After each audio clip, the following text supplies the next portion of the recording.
group បាត់សូមគ្រប់នឹងជំរាបសួរប្រិយមិត្តពុកម៉ែបងប្អូនទាំងអស់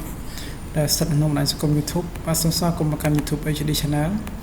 នៅក្នុងថ្ងៃនេះ Channel ខ្ញុំបានសូមលើកយកនៅអត្ថបទចំណេះដឹងទូទៅមួយទាក់ទងទៅនឹងរូបមន្ត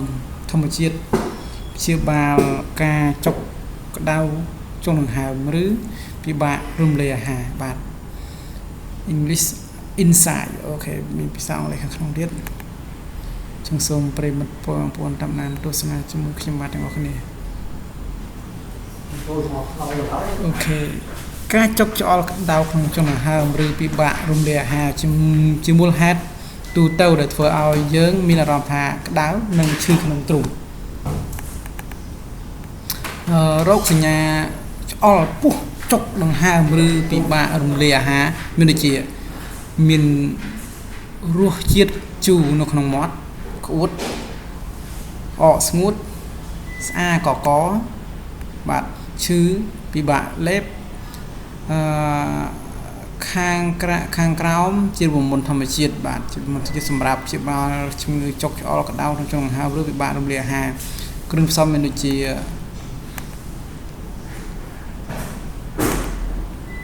នេះជាម្សៅអីទេបងប្អូនម្សៅសូដាអូខេពីធ្វើលាយម្សៅសូដាកន្លះស្លាបព្រាកាហ្វេជាមួយទឹក500 មីលីលីត្រវិធីប្រើគឺផឹកក្រោយពីទទួលទានអាហាររួច1ម៉ោងមិនថាទទួលទានអាហារហើយ1ម៉ោងជាងពិសាបាទជាទូទៅយើងតែងតែមានម្សៅសូដានៅក្នុងផ្ទះបាយយើងគ្រប់គ្នាវាមិនត្រឹមតែជួយលាងសម្អាតផ្ទះបាយប៉ុណ្ណោះទេប៉ុន្តែវាជាវត្ថុធាតុដើមសម្រាប់ព្យាបាលជំងឺដែលមានប្រសិទ្ធភាពខ្ពស់ផងដែរអាហារភេសជ្ជៈគួរជៀសវាងដើម្បីកុំឲ្យមានបញ្ហាចុកច្អល់ឬពិបាករំលាយអាហារជាតិអាល់កុលបាទអាហារមានជាតិអាល់កុលជាតិអាល់កុលជាតិអាល់កុល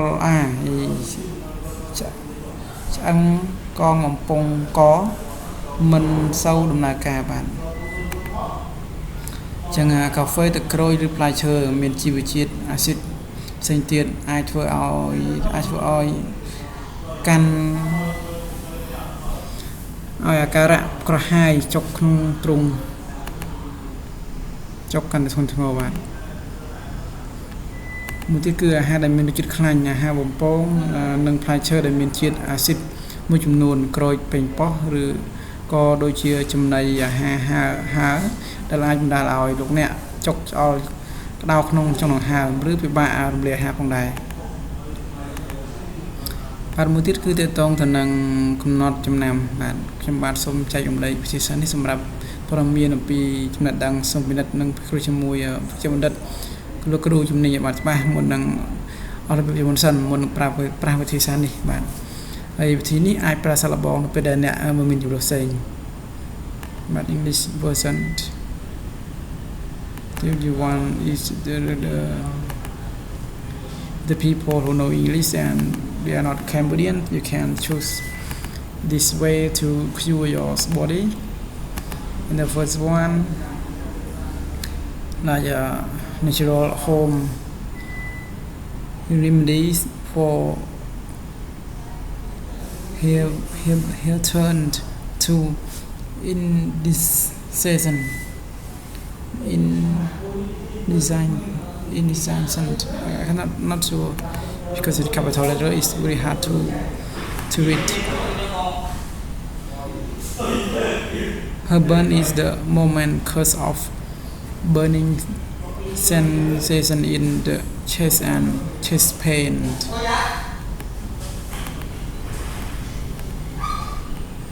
Heartburn can be associated with symptoms such as sore taste in mouth, dry cough, hoarseness, sore throat, difficult to swallowing. And natural home remedy for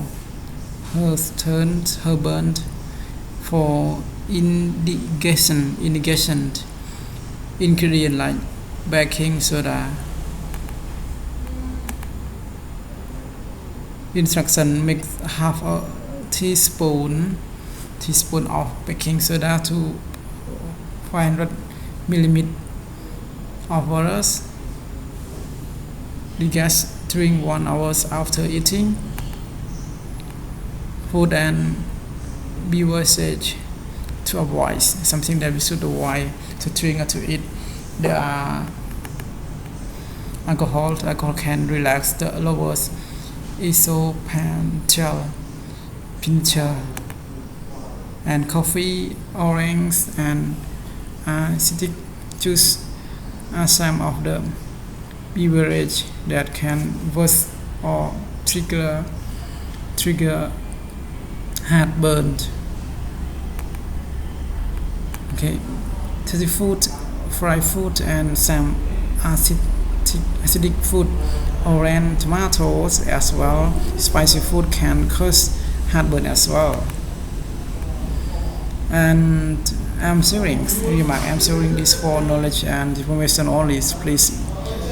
consult with doctors or specialists first before using it. The disease remedies should be used when there is no other choice only. Prepared by Angsopalan. Okay, thank you very much for your watching. បាទកូនចានប្រិមិត្តបងប្អូនដែលតាមដានទស្សនារកការផ្សាយពីឆ្នាំខ្ញុំបាទសូមអរគុណរកការតាមដានទស្សនាអំពីការផ្សាយរបស់ខ្ញុំសូមអរគុណសូមជម្រាបលា